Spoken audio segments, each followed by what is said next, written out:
Hi friends, ಈ ದಿನ ನಾವು ಮ್ಯಾಥ್ಸಲ್ಲಿ ಬರುವಂಥ ನಂಬರ್ ಸೀರೀಸ್ ಪ್ರಾಬ್ಲಮ್ಸ್ ಬಗ್ಗೆ ತಿಳ್ಕೊಳ್ಳೋಣ. ಇದು ಎಲ್ಲ ಕಾಂಪಿಟೇಟಿವ್ ಎಕ್ಸಾಮ್ಸ್ಗೂ ತುಂಬಾ ಯೂಸ್ ಆಗುತ್ತೆ. ನೋಡಿ ಬನ್ನಿ, ಇಲ್ಲಿ ಒಂದು ಪ್ರಾಬ್ಲಮ್ ಇದೆ. ಇದನ್ನು ಯಾವ ಥರ ಸಾಲ್ವ್ ಮಾಡುತ್ತೆ ಅನ್ನೋದನ್ನು ನೋಡೋಣ. ನೋಡಿ, ಇಲ್ಲಿ 12, 22, 42 ಮತ್ತು 72 ಅಂತ ಇದೆ. ಇಲ್ಲಿ ನಾವು ಮುಂದಿನ ಸಂಖ್ಯೆಯನ್ನು ಕಂಡುಹಿಡಿಯಬೇಕಾಗಿರುತ್ತೆ. ನೋಡಿ, ಇಲ್ಲಿ 4 ಆಪ್ಷನ್ಸ್ ಇದೆ. ಈ ಆಪ್ಷನಲ್ಲೇ ಆನ್ಸರ್ ಇರುತ್ತೆ. ಇದನ್ನು ಕಂಡುಹಿಡಿಯೋಣ. ಇದನ್ನು ಹೇಗೆ ಕಂಡುಹಿಡಿಯೋದು ಅಂತಂದರೆ, ಫಸ್ಟು ನಾವು ಏನು ಮಾಡಬೇಕು ಅಂತಂದರೆ, ಈ ನಂಬರ್ಗಳು ಅಂದರೆ ಈ ಸಂಖ್ಯೆಗಳ ಮಧ್ಯೆ ಇರುವಂಥ ಒಂದು ಡಿಫ್ರೆನ್ಸನ್ನು ತಿಳ್ಕೊಂಡಾಗ ಈಸಿಯಾಗಿ ಈ ಪ್ರಾಬ್ಲಮನ್ನು ನಾವು ಸಾಲ್ವ್ ಮಾಡ್ಬೋದಾಗಿದೆ. ನೋಡಿ, ಇಲ್ಲಿ 12 ಮತ್ತು 22 ಇದು ಇಲ್ಲಿ ಇವೆರಡು ಸಂಖ್ಯೆಗಳ ನಡುವೆ ಎಷ್ಟು ಡಿಫ್ರೆನ್ಸ್ ಇದೆ ಅಂತಂದರೆ, ಇಲ್ಲಿ 12 + 10 ನಾವು ಸೇರಿಸಿದಾಗ ಏನಾಗುತ್ತೆ, ಅದು 22 ಆಗುತ್ತೆ. ಅದೇ ಥರನೇ ಇಲ್ಲಿ 22 + 10 ಅಂತ ಆಗ್ತವೆ, ಅದು 32 ಆಗುತ್ತೆ. ಸೊ ಹಾಗಾಗಿ ಕರೆಕ್ಟ್ ಅಲ್ಲ.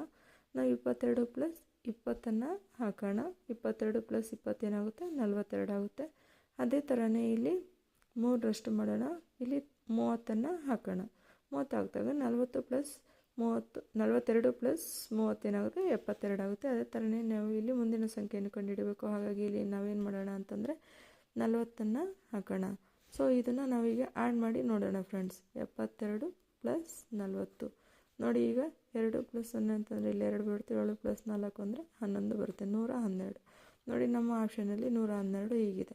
ಹಾಗಾಗಿ ಇದು ಬಂದುಬಿಟ್ಟು ಇಲ್ಲಿ ಸರಿಯಾಗಿರುವಂಥ ಉತ್ತರ. ಮ್ಯಾಥ್ಸನ್ನು ನಾವು ಅರ್ಥ ಮಾಡ್ಕೊಂಡು ಮಾಡಿದ್ರೆ ತುಂಬಾ ಈಸಿ ಇರುತ್ತೆ. ಬಟ್ ನಾವು ತಲೆ ಕೆಡಿಸ್ಕೊಳ್ಳಲ್ಲ. ಎಕ್ಸಾಮ್ ಟೈಮಲ್ಲಿ ಯಾವುದೋ ಒಂದು ಟ್ರಿಕ್ಕು ಇಲ್ಲ 4 ಆಪ್ಷನ್ಸಲ್ಲಿ ಯಾವುದೋ ಒಂದು ಸೆಲೆಕ್ಟ್ ಮಾಡಿ ಹಾಕಿ ಬಂದುಬಿಡೋಣ ಅಂತೀವಿ. ಆದ್ದರಿಂದ ನಾವು .1 ಆ ಥರ ತುಂಬ ಅಂದರೆ ತುಂಬ ಹತ್ತಿರದಲ್ಲಿ ಜಾಬನ್ನು ಮಿಸ್ ಮಾಡಿಕೊಂಡಾಗ ತುಂಬಾ ನೋವಾಗುತ್ತೆ. ಆದ್ದರಿಂದ ಮುಂಚೆಯಿಂದನೇ ಪ್ರಾಕ್ಟೀಸ್ ಮಾಡ್ಕೊಳ್ಳಿ. ಒಳ್ಳೆ ಮಾರ್ಕ್ಸನ್ನು ಸ್ಕೋರ್ ಮಾಡಿ ಎಲ್ಲರೂ ಜಾಬ್ ತೊಗೊಳ್ಳಿ ಅಂತ ಹೇಳೋದಕ್ಕೆ ಇಷ್ಟಪಡ್ತೀನಿ. ಈ ಪ್ರಾಬ್ಲಮ್ ಸಾಲ್ವಿಂಗ್ ಅಥವಾ ಈ ವಿಡಿಯೋ ನಿಮ್ಗೆ ಇಷ್ಟ ಆಗಿದ್ದರೆ ಪ್ಲೀಸ್ ನನ್ನ ಚಾನಲನ್ನು ಲೈಕ್ ಮಾಡಿ, ಶೇರ್ ಮಾಡಿ ಮತ್ತು ಫಾಲೋ ಮಾಡಿ ಫ್ರೆಂಡ್ಸ್. Thank you.